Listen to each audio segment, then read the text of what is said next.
Welcome to JGL Law for You. JGL Law for You is a podcast by lawyers, but not for lawyers only. On JGL Law for You, we will be discussing a wide array of topics to help you navigate the many legal processes, developments in the law, other current events, and how they may affect you, your family, or your business. Welcome, everybody. I'm really excited today. I've got two of my partners at Joseph Greenwald and Lake talking family law, specifically no-fault divorce, the pluses and the minuses. Lindsay Parvis has focused her practice over the last 20 years on helping clients navigate some of life's biggest challenges: divorce, custody, domestic violence, and financial matters like alimony, child support, and property division. She makes complex information and advice understandable and manageable to her clients. Lindsay's services include attorney representation and advocacy, parent coordination, and mediation. We also have Chris Castellano, who's been practicing family law for over a decade. His focus includes the full range of family law matters, from simple uncontested divorces to contested matters involving business valuations and other disputes. Welcome, you guys. I'm glad you're here. Thank you. It's a pleasure. Good morning. Yeah, this is going to be fun for me. So let's talk about no-fault divorce and what, first of all, what it is. And then I want to talk a little bit about history in Maryland and history overall. So what exactly, Lindsay, let's start with you. What exactly is no-fault divorce? What does that mean?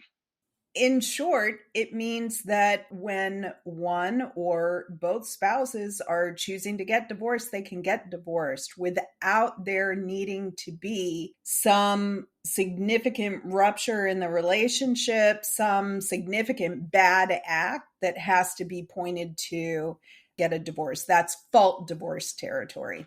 Where someone is blamed for something, or someone alleges that the other spouse caused something or did something that resulted in the parties separating.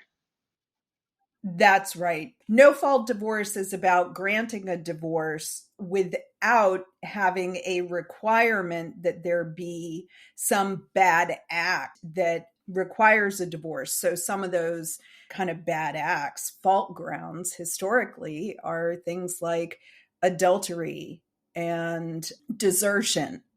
So I see it as some forward progress. Yeah, I mean, in the old days, more than 50 years or so ago, there's no such thing as no-fault divorce anywhere. People had to allege that someone had done something to cause a rupture, right? And that was a bad thing, right? I did a little research, right? And back in the 50s, I understand, in 1960s, primarily as a result of the feminist movement, it enabled women who prior to that were unable to get divorced. They were stuck in marital situations with violent husbands, abusive relationships, and they couldn't get out because they couldn't prove fault, right? Sure. It's the fault divorce grounds is really sort of kind of historically, as I see it, divorce was an extremely limited option. You could otherwise read it as not an option. And then it became an option, yes, especially for women who were stuck in really terrible marriages and also at that time had very questionable property rights, and to give some sort of structure for them to be able to get out of those relationships and have some property interest. And, this shift toward no fault grounds is really, I think, trying to bring divorce into a much more modern age around not having the state have a vested interest in keeping people married and in relationships that they may not want to be in, but instead having the spouses themselves have way more choice, way more say over whether this is a relationship they're staying in or not. And I know this has been of late a particular hot potato, and I want to get to that in a minute. But Chris, let me ask you a question. Tell us briefly, what was the law in Maryland prior to October 1, 2023? How has it changed, and why do you think it's changed? Well, with regard to getting a divorce, we had two different divorces. We had a limited divorce, and that was struck down by the legislature. And we also had, as we're discussing here, the absolute divorce and the grounds for divorce. And what we've done, the best way to describe it is simplifying the absolute divorce by getting rid of all the fault-based grounds. So you're talking your adultery, desertion, insanity, cruelty, excessively vicious conduct, and simplifying that down to what a lot of people have heard of with irreconcilable differences. And we've also maintained what was an existing grounds for divorce of a mutual consent, which means that the parties entered into an agreement, and we have reduced our separation grounds for divorce from what was a 1-year separation to now 6 months separation. So do people now in Maryland have to be separated to ask for a divorce or no on these new no-fault type grounds? Well, you still have to be separated, but the question is, how do we define separation? Previously, and this was a difference between the limited and absolute divorce, previously, with a limited divorce, you could be quote unquote separated while living in your same house. That was not true for an absolute divorce. And so, what the legislature has done by getting rid of limited and changing our 1-year separation to 6 months separation, they've also allowed separation within the same house. The concept is holding yourself out as being separated. All right, so people could be under the same roof in separate rooms or in different parts of the house and potentially still be able to file for divorce based on one of these new grounds. Well, as we understand it. Go ahead, Lindsay. And to chime in on that, the new grounds are interesting because we have this 6-month separation ground, which allows for divorce while folks are living under the same roof. There's some specific language in the statute. So you got that piece. But then we've got irreconcilable differences, which doesn't require any separation at all. And then we've got and have had mutual consent divorce, which allows people who have a written and signed settlement agreement resolving everything between them to get a divorce. And there was no requirement, and still is no requirement under mutual consent, to have a separation or even for them to have ended really the romantic side of their relationship, I'll say. Mm-hmm. Intimacy. They're not being intimate together during some period of time, right? That's right. Let me ask you this. The reasons for the change, generally speaking, reasons for the change are what? To go from having these fault grounds to now not having these non-fault related grounds. Jump on in. Go ahead, Chris.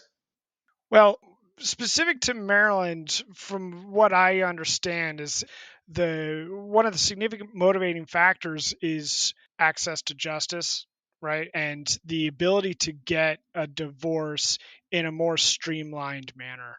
I think that there was a lot of questions revolving around how to secure an absolute divorce. There was a lot of issues ranging from, how do I get out of a house? I can't get out. There's no money to get out. And what grounds am I supposed to file for? Do I need an attorney to do X, Y, and Z? And I think a lot of the motivating factors underpinning the change in the grounds for divorce is just that, simplifying the process. So in theory, we want to simplify things, but there's a public policy issue hanging out there. But there's another thought to this, right? Is that this isn't such a good idea to allow people to make it easy to get out of a marriage, right? So Lindsay, weigh in. So I think when it comes to marriage and the way I'm seeing this come together, and part of my lens is from having been and still now being a legislative committee co-chair for the family section of the Maryland State Bar. And my co-chair was significantly involved, and I provided lots of support on this particular legislative change in Maryland, right? So my lens on this is one of how involved and how controlling the state is around marriage in order to try to advance some sort of moral or values around marriage, whatever those morals and values might be, versus what I'm seeing as a much more modern take on it is couples are choosing to get married. Couples can choose to get divorced. Let's have the state, let's have government not be part of the decision making about whether or not a divorce should be granted. And instead, let's have, if the state has to be involved, that looks like couples who are unable to agree upon the topics like what's going to happen with the kids and parenting time and legal decision making, what happens for support like alimony and child support, what happens with property. If they can't agree, then a judge is deciding for them.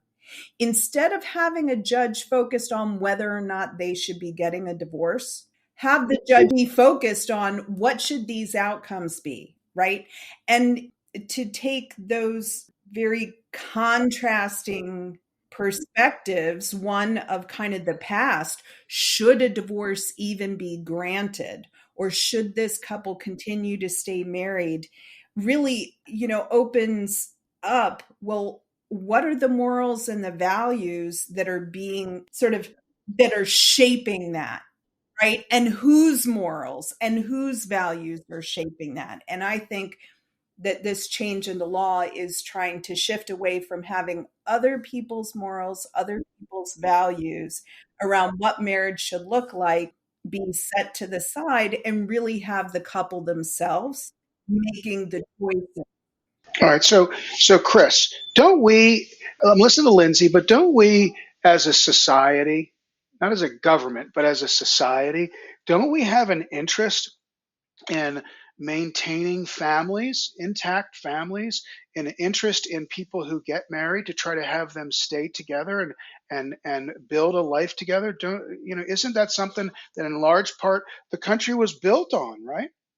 I think even more fundamental than that, I think the basis for every civilization, even going back to ancient civilization, is founded on the very concept of continuing the human race, right? And it's that fundamental concept that marriage and unions between people and growing families and then growing the society, growing civilization comes out of. So I think that every government body has a vested interest in increasing its own population. And doesn't this no fault divorce, is it like a get out of jail free card in the Monopoly game? Okay, I had a bad weekend, so I'm going to call my lawyer and say we have irreconcilable differences, and I want out. Doesn't it just make it too easy, Lindsay? I mean, it's like turning a light on now, right? Well, as a counterpoint, first of all, marriage has evolved.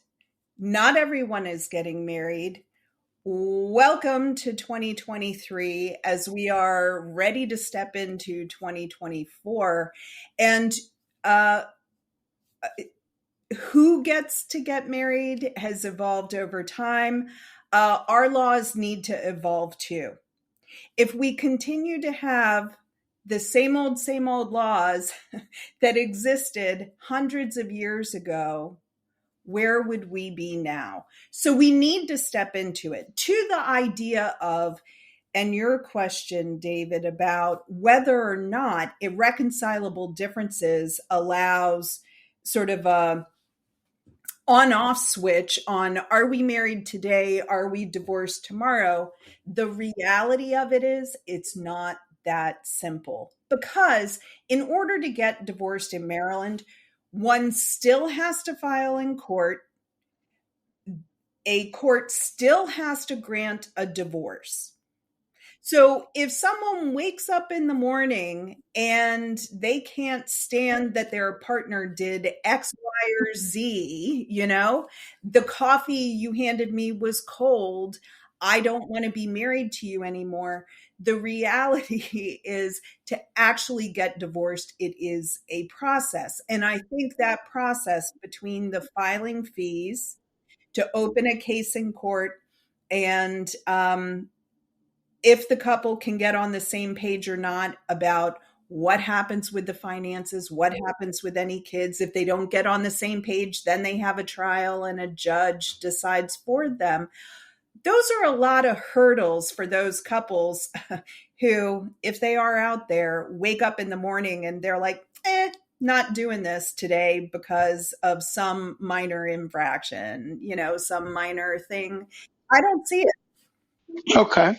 Okay. So Chris, let me ask you this: when we had grounds, more fault grounds for divorce. I mean, I know I always told my clients that most times it didn't make any difference anyway, because I explained, grounds is like a car, right? From getting from married town to divorce land. That's really pretty much all that the grounds were in most cases, because most times it didn't matter financially how things broke out. It didn't really matter generally in terms of custody and access stuff when it came to the kids, unless there was some actions within those grounds that would be harmful to a child, or there was domestic violence or threat thereof or whatever. So if the grounds didn't really make a difference as to how money and property were divided, then what difference does it make whether we have grounds or we don't?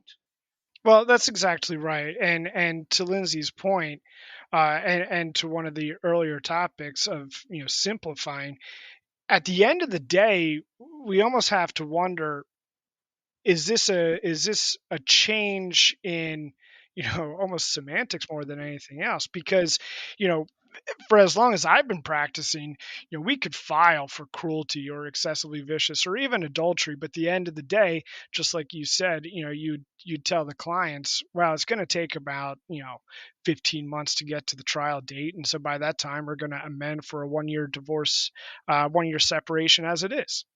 And so is there a genuine difference here? And that, I think we're just going to have to wait and see.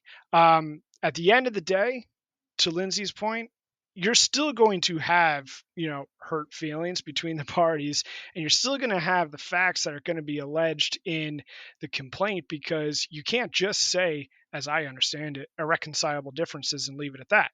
The statute requires adding some facts. There's a question about how much or how little facts you add, but ultimately, the way I see it, and I can't conceive of any different way of looking at it, is that you're going to have to put what is essentially the same facts that you would under the fault-based grounds of yesteryear in this irreconcilable difference. I think the major sea change with this new version of 7103 is the 6-month separation. So Chris, okay, so let me just follow up on that, and then I've got a question for Lindsay. Why does it matter 12 months or 6 months? Because again, if I'm looking to get a divorce and I don't know what I'm going to do in terms of where I'm going to live, why don't I just plead these irreconcilable differences and then let nature take its course? Who cares whether it's 6 months, 12 months, or 3 days? I mean, I know you got to prove it ultimately, but by pleading it gets you into court, gets this process that Lindsay was talking about started. The clock is ticking. My spouse has to file a response, and then we go through whatever the process happens to be in our jurisdiction. So why does it make any difference? I can always amend, right? I can always change my pleading later, right? Well, you can always amend. I think with the 6-month separation, you're still going to be required to show that you are holding yourself out as separated. So I don't think that you could kind of pick and choose between one or the other, because in a lot of circumstances, particularly with a spouse in a situation where it's a tough situation or an abuse situation, etc., they're likely not going to be holding themselves out as separated. Lindsay, you raised. Go ahead. Go ahead. Sure. So a thought on this, a couple. One is I can tell you some background from how this evolved in Maryland. The short version is we needed sponsors in both chambers, so the House and the Senate. And those sponsors had different visions about what this law could look like. So even though one could say, why file for separation if you can get divorced on irreconcilable differences? We have both, because that's what was needed to help bring about these changes. That's all to the good. Another lens on this is that it has been so defined in Maryland law with some questions that have evolved more recently, that separation means living separate and apart, separate rooms, not cohabitating, not being intimate, that having very clear language in the statute about what a separation could be while you're living under the same home, like, I think it will help judges and magistrates who are deciding these cases to be able to look at it, see some clear language. And if someone chooses to ask for divorce based on separation, then they have concrete information they can work from. One of the things I'm curious about is, will we see the 6-month separation be amended out of the law at some future point in time? Because it may just not be needed. But we have it here and now, and I think it provides good guidance to judges and magistrates. Yeah. And I'm going to stop us right there, because what I want to do is I want to have you guys back to talk about these jurisdictional issues and what these problems and issues that they create for couples and families. But we're going to hold that so that way I make you come back again next time. In the meantime, folks, let everyone out there know how they can get hold of you. Chris, you first this time. Yeah, certainly. I work closely with, Lindsay, and, we're on the same team. You can get a hold of me at Joseph Greenwald and Lake, 240-399-7881. You can get me right on the phone and talk to me with any questions you have. Yeah, and I enjoy working on the team with Chris, and I can be reached at 240-399-7900. All right. Well, thank you guys. I think we could keep this discussion going over coffee, over lunch, over drinks, and well into the night. But we do want to have you back. Folks, I hope you've enjoyed this. This is a very timely and interesting topic, and this is JGL Law for You.